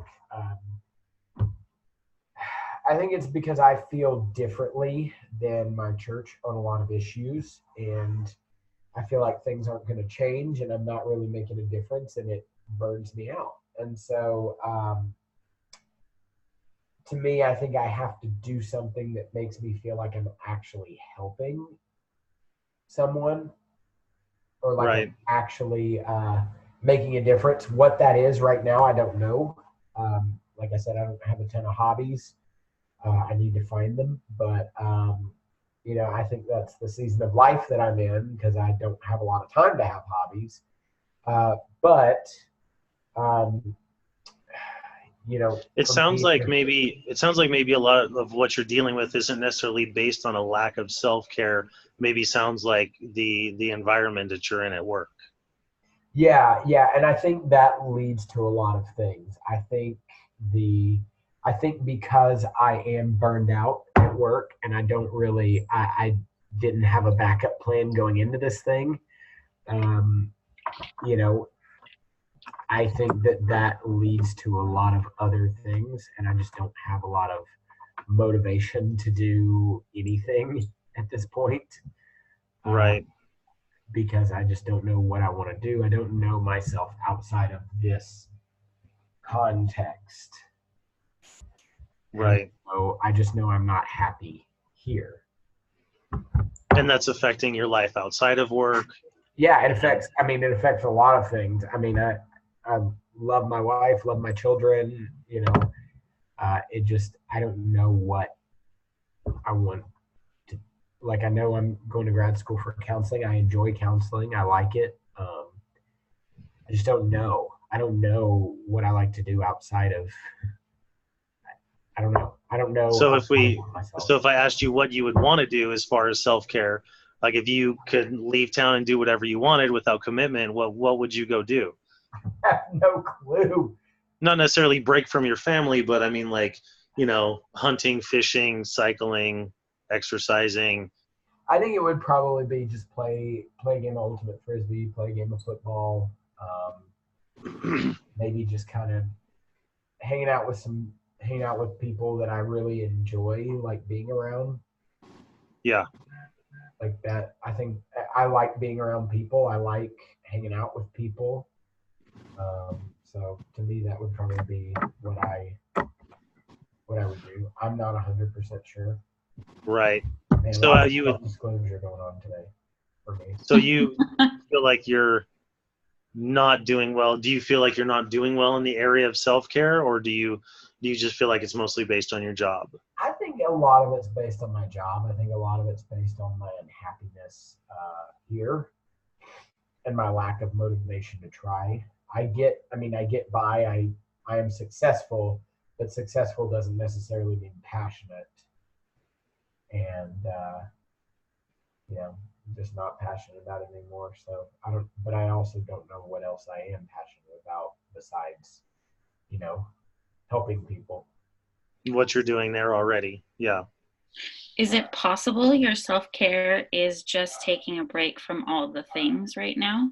Yeah, yeah, well, yeah, and I think that's a good I think that's a good question, Stephanie, because for me, like I don't get a sabbatical. I've been here 6 years. It'll be 7 in June. I don't get a sabbatical. It's not even on my leaders' minds. And if I didn't do the work that I do, I don't think they would have anybody else that does. And so it's like, I wish I could take a break and just completely not have to worry about work, not have to worry about who's doing what, not worry about emails or anything like that, but I can't. Have they denied you one, or have you It's brought it not, up to them? And well, it's not in the car. Like, it's just not a thing that they will do. I think it's because of their mindset. It's because of their mindset of, well, we pay you guys well, and we, you know, why would you ask for that? It's almost a guilt type of thing where we ask for that. Why would you need 6 months off? You know, we just pay you for this or this. I don't know. I just feel like it's very. I have not brought it up in a while, and maybe I could, but at the same time, I already kind of know how they would react. I see how they do with a lot of other things, and I know that it probably wouldn't be a great idea. so do you feel like they put a lot of pressure on you to sacrifice or give more than what you're compensated for? Not necessarily. I mean, I think I get paid well, but sacrifice isn't always in payment. Um, I think I do. Yeah, I think I get paid well. I just think I'm tired of having to fight church politics. Tired of having to fight theological issues that I think are dumb, and trying to fight prejudice in the church Right. towards certain groups of people. And no matter what I do, feels like people, it doesn't matter. People will accuse me of trying to ruin their teenagers just because I'm trying to get them to be less of jerks, stuff like that. Has anyone else in the group experienced something like this in a job or in a personal way? What Frank's going through? I felt like that have. in my life. Oh, what was that, Raven? I have. Oh, I was just saying that I definitely have. I'm probably not the best person to speak about experience from because I'm young and my solution to the problem is probably not the most orthodox one because I quit the job basically and told them to shut it. But it's kind of different when you're in spiritual work because it could be so different going to just a different church home alone, let alone when you work there and you have family ties there and all that stuff. It could be totally different. So having a job in the corporate world is like easier to let go of than walking away for something where your values and your morals and everything like that is so tied in together because they say you're supposed to leave that at home in corporate America, but not a lot of people do that. Right. But with like church work, it's really difficult. But even at my home church, my pastor was like a father to me, and I ended up having to leave because it just wasn't a good fit anymore. But I also had like buffers because I went away to college and I had a church home there, and so it was a lot of other things involved that made it easy for me to just not go back when I came back home. So I felt like that a lot, and definitely with the prejudice and everywhere I go, it happens just because I'm Black. So majority of the time, that's what I get, whether it's in corporate or religion or whatever. But my thoughts are with you, Frank.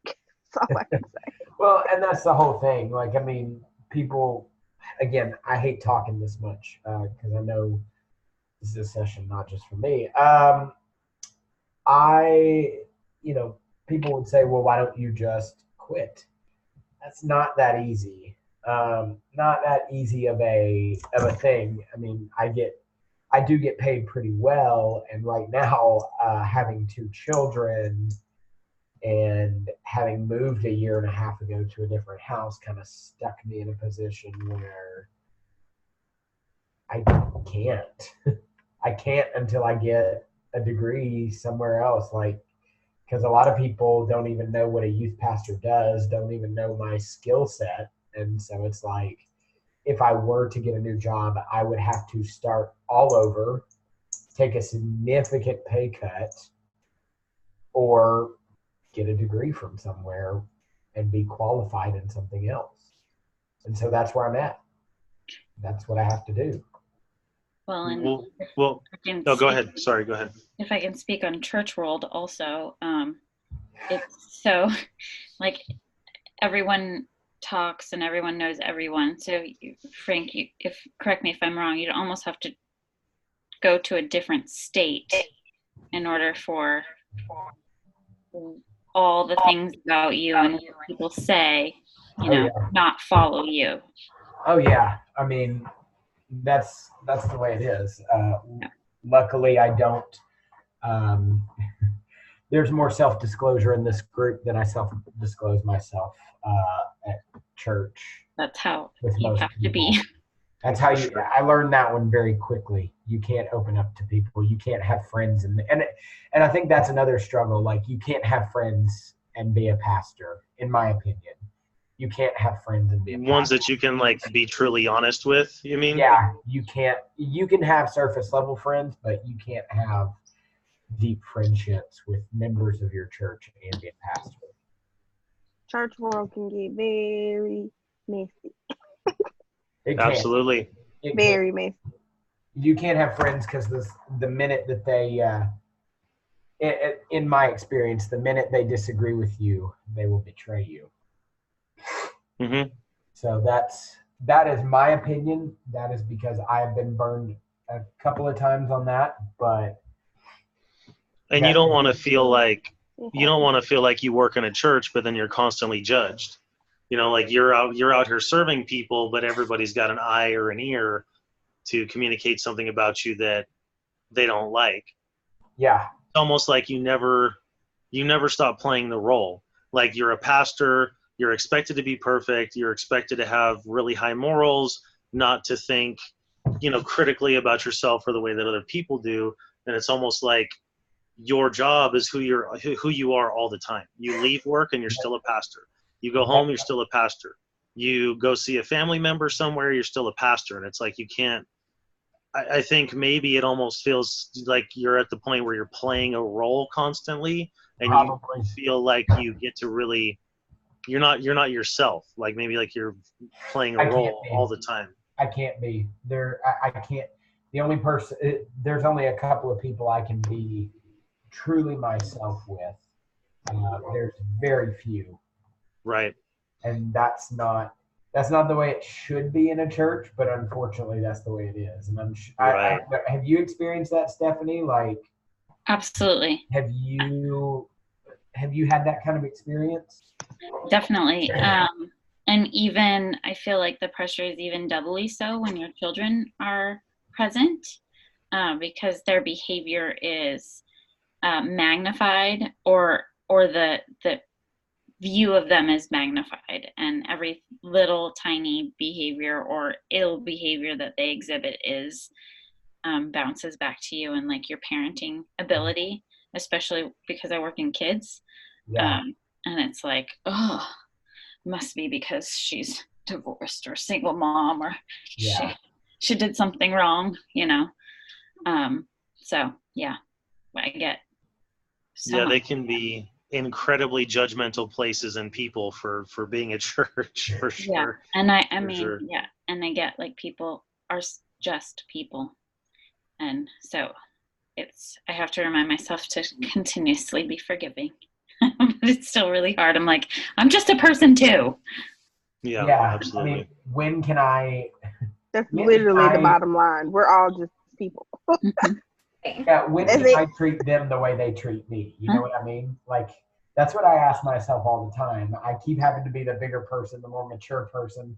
Why can't I act the way that they do? You know, like just one time, let me say the things to them that they say to me and see how it goes. Right. Not as well, but instead I have to be the bigger person. You'd see where their level of forgiveness is at real quick. Yeah, for Instead sure. of them just constantly judging yours.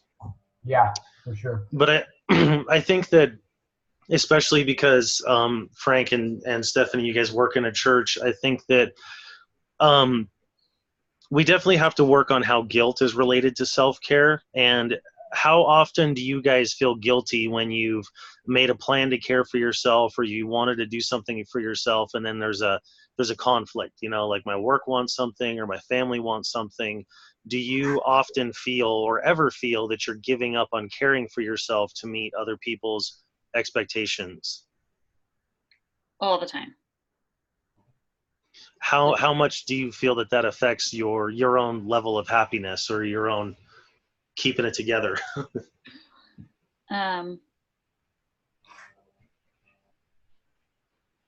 Wow, I don't know. I have to think about it.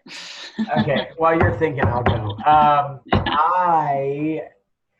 think I feel I feel more guilty when I give up, or when I feel like I'm sacrificing a family thing. And my wife definitely lets me know that and is good about letting me know that. I've gotten better about, like, okay, no, this is family time, only doing these certain things. Like, I've gotten much better about that, but I feel much worse when it's spending time with family, because at this point, like, self-care, not the easiest thing in the world, not something I'm great at. And so for me, having to give up on, I mean, for me, some of my self-care might be just being with my sons. Right. And so having to give up that, I think I feel really guilty. And my wife definitely lets me know it. So therefore I don't feel great about that either. I think that the pressures from work are probably the ones that we would deal with more, or from outside commitments, because you definitely do have the commitment to your family and to the people that depend on you. How often do you feel like you're sacrificing your own self-care for, you know, meeting the needs of other things like a job or, you know, personal other requirements that you feel affect you? All the time. Like you're constantly sacrificing, you're giving more to your job than you feel like is in as much as that it affects your health or your ability to care for yourself? I don't know. I mean, it's not really affecting my health. It's just affecting probably my motivation. I think. How about you, Yolanda? I would think that like I've been there, and I guess I've gotten to the point in my life where I give as much as I can, and what I can't give, I discuss it. I've been at a point where I was so stressed out, and I was so stressed out at a job, and it was spilling over into my home life, which made it very destructive. And I vaguely remember that I literally went home crying, because it was just, you know, you do your best, you give your 100%, and it does, and it's not that you're seeking reward, but you don't want someone to dismiss your efforts and what you do. And I don't know,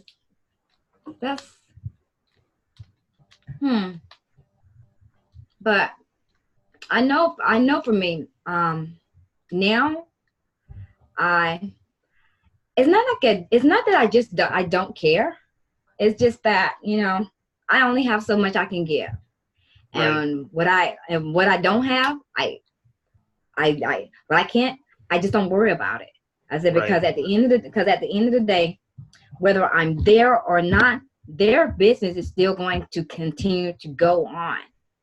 Whether they like what I do or not, it's still going to happen. And so, and I think and when I look at business, and this is so far, when I look at business models and how they treat their employees, that makes me not care. That makes me go in and do what I'm like. You pay me to go in and do a job, and I've given you everything I need to give you, and that's how I give. Right. You know, I can't. I'm not gonna give you. I'm not gonna give you any more than you deserve, because I fully believe in reciprocity. You know, what I'm given, you must give that back.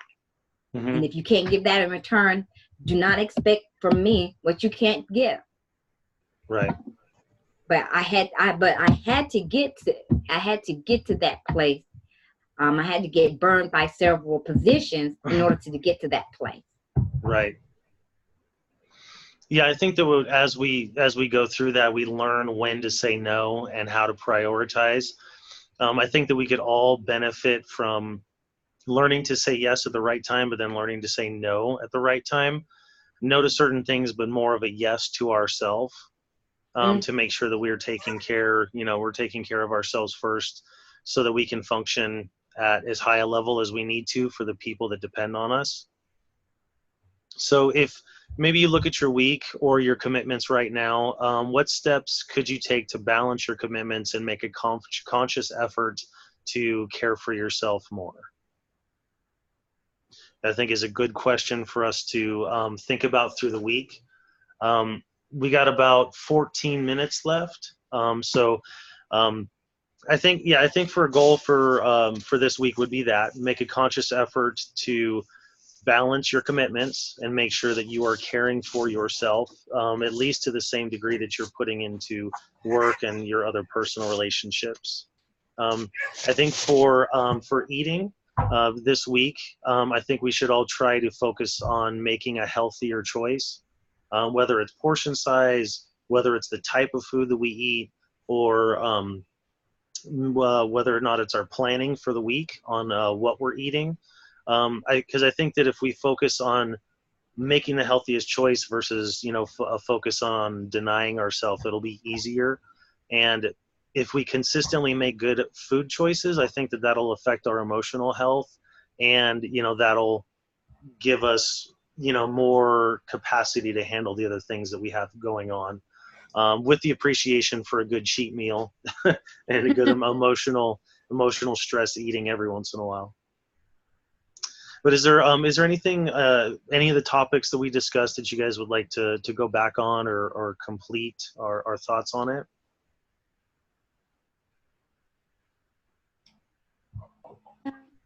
Not from my end. Yeah, I think we had a good discussion. Were we supposed to figure out who's doing week 8 this week? You mean week 7? Or yeah, week 7, is that the last one? Yeah, that was a goal we had set. That was what we had said at our last meeting, that we were going to do that. Okay, so we could have more than one leader, but I mean, we could have more than one host of the meeting, but we needed one person to be responsible for recording and everything. Yeah. Is that what okay? Yeah, because I know we can have a co-leader, a leader and a co-leader. Okay. So, because that last meeting is about saying goodbye, correct? Right. Yes. I'm terrible. Other than anyone. My least favorite thing. So we need one person to host and 2 co-leaders. Well, we don't necessarily have to have 2 co-leaders. Gotcha. It's just who depends on who wants to discuss saying goodbye, because saying goodbye is tough. Yes, it is, and especially with all the different with all the different aspects, reading this week about, closing therapy and kind of the emotional stuff behind it. I mean, I can take it since I did week 1 and haven't really done anything else. I was reading a lot about REBT counseling. I'm a big fan of REBT, and I would like to kind of. I'll host. I'll be a co-host with you on that one.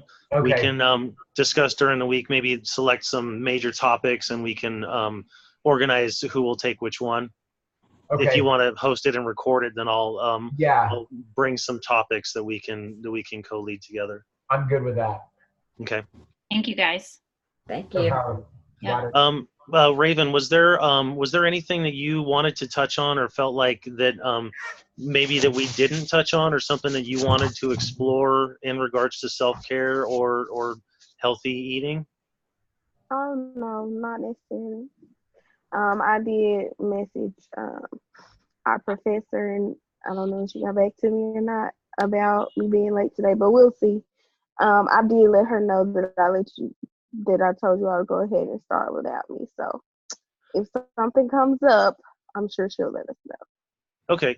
Yeah, we saw your message in the group. Thank you for posting that. Yeah. I apologize for my allergies again. She's probably going to get this video and be like, what is this problem? But my allergies are killing me. Mine too. Still. Oh, I still sound something. I've been sneezing and watery eyes and all that all day. It's killing me. No, it's what are you awful to feel taking? that way. I haven't taken anything yet because they haven't been this bad. But I'm going to start. I don't know. It's just like over the past couple of days, they've gotten bad. Usually I hit a point in October and November where I can't breathe out of my nose for a month or two. And I think now is that point. So I'm going to start regularly taking allergy medication. Right.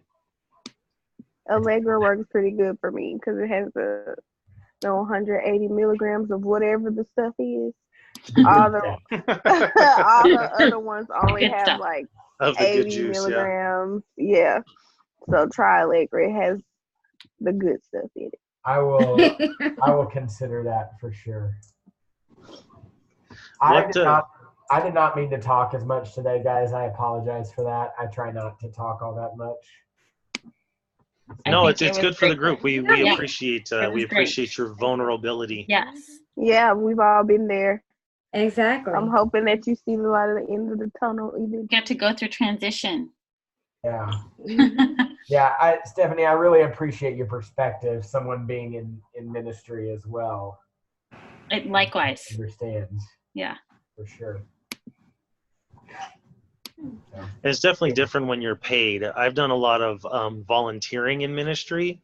Been a leader for a couple home Bible studies. Been on a worship team. Been in a lot of stuff like that, and I understand where you're coming from on a lot of it. You want to go to church and just do the right thing for yourself and for other people, but then there's relationship dynamics that are a lot of stuff that's like non-Christian. It's judgy. There's no biblical basis for it. It really just comes down to one person with a really strong opinion or attitude that really has nothing to do with scripture, and it can make things difficult for sure. Well, I just dream about what would it be like to be in a church without having to worry about any of that stuff, without having to worry about the politics, without having to worry about is this right? Is that right? Is somebody going to be offended by my view on this thing? Am I going to be accused of ruining teenagers' minds or whatever? Like, just go to church with my family, worship, and then hang out with people or something like that. I kind of agreed with Raven on that one. I just quit. I just said, see you later. I don't think when you think about it, it's like if everything were perfect, we wouldn't need church, we wouldn't need God, we wouldn't need anything in the first place. So I guess there's like a good side and a bad side to that. I would definitely just quit, but telling you to quit that and you have a family to take care of. It's just unrealistic. I already know Yeah, it is. and that's a struggle I think that I had, Raven. Like, you know, I wanted to quit, but we had just moved into a new house, and counseling is the only part of my job that I really enjoy. But in order to do anything significant, I need a degree. Have you thought about like spiritual counseling within like corporate America, like something with teenagers or adolescents or something? And that way you can just go to church and you just a member. I'm just a member. I haven't really thought about that. That's kind of that's interesting. That's definitely an interesting thing. I don't want to do Christian counseling because I'm okay with some things that probably a lot of Christians are not okay with. I'm very LGBTQ friendly, and that's okay. that, and a lot of people at least in the circles I run in, are not. And so for me, that makes it more difficult to be in a spiritual organization or anything like that. But see, I would pose the question: is LGBTQ friendly wrong, or is not being LGBTQ friendly wrong? That's the question. Which one is spiritual? Because one of them is and one of them is not. Right. That's the question I've tried to pose, but that question gets me in trouble.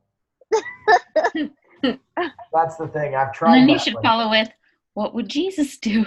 Exactly. You should get one of those bracelets.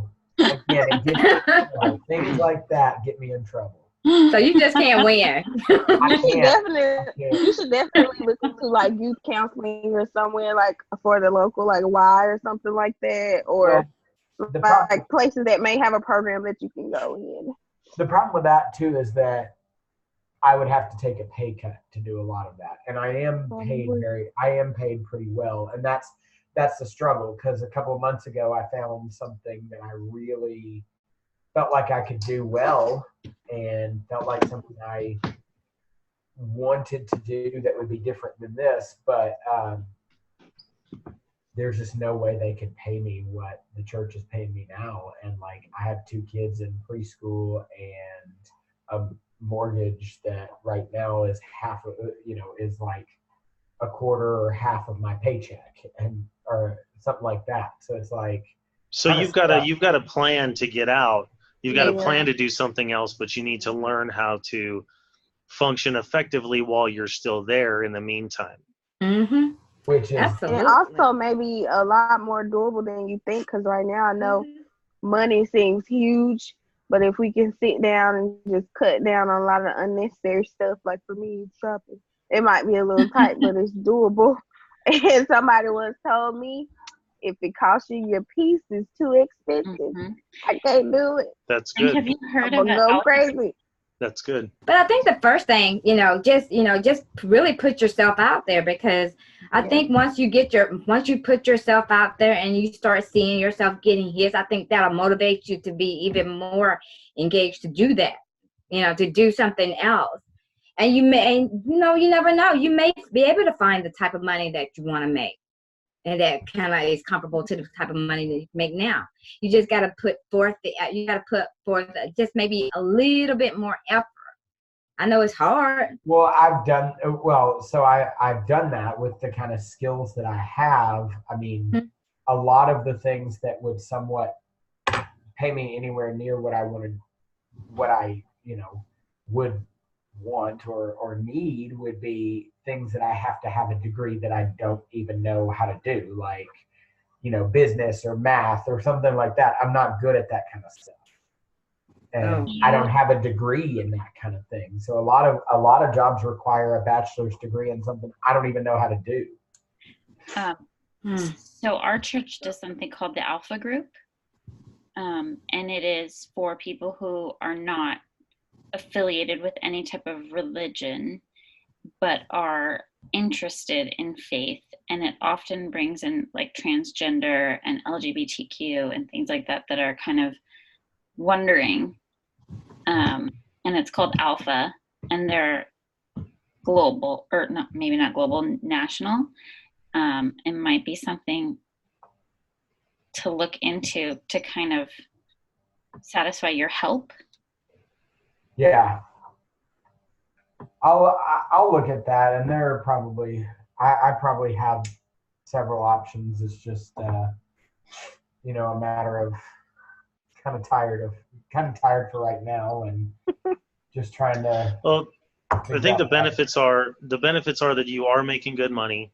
You're able to sustain your standard of living. You're dealing with some politics in there that you don't like very much, but I think that you are in a positive place. Now you're just on a time limit because eventually you are going to be able to get out and do what you want to do. And it's easy to be like, we'll just focus on the positives, but I think that you're still effective. I mean, if you let yourself get too bogged down with the attitude, you're going to be ineffective. Yeah. So if you want to serve your kids the best and your church the best, and I think that just functioning as well as you possibly can within the constraints that they give you is probably the best thing for you. And that's what I've been doing for about a year. I mean, I function well. My ministry is not hurting.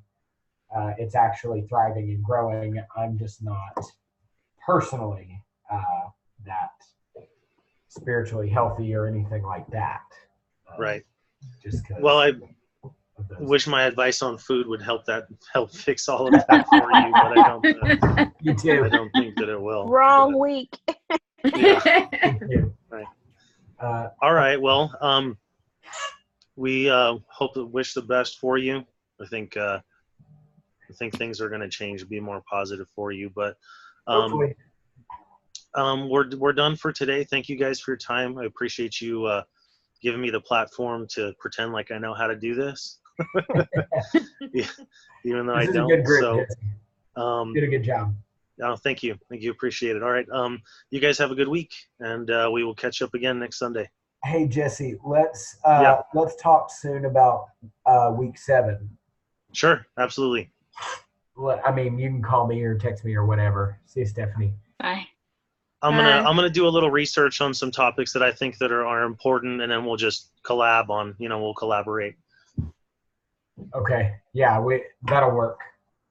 You did a great job today. Okay, cool. Thanks, Frank. I appreciate it, man. Hang in there. I think you're doing a great job. It's what you're going through is not easy, but I think that your heart's in the right place, and I think that you're. Struggle. Yeah, I know, because you don't want to give to, it's hard to give to something that you don't feel like is effective, but maybe I'm sure you're having more positive influence and effect than you think that you are. So yeah, stick in there, stay true for your family. You got that mortgage, you got those bills that need to get paid. So it's hard. You're doing your man's work. You're providing, Yeah. So, yeah. So you got that going for you. Yeah, we'll go with that. We'll do that. All right, cool, man. You have a good weekend. You too. Thanks, Jesse. Okay, bye. Bye.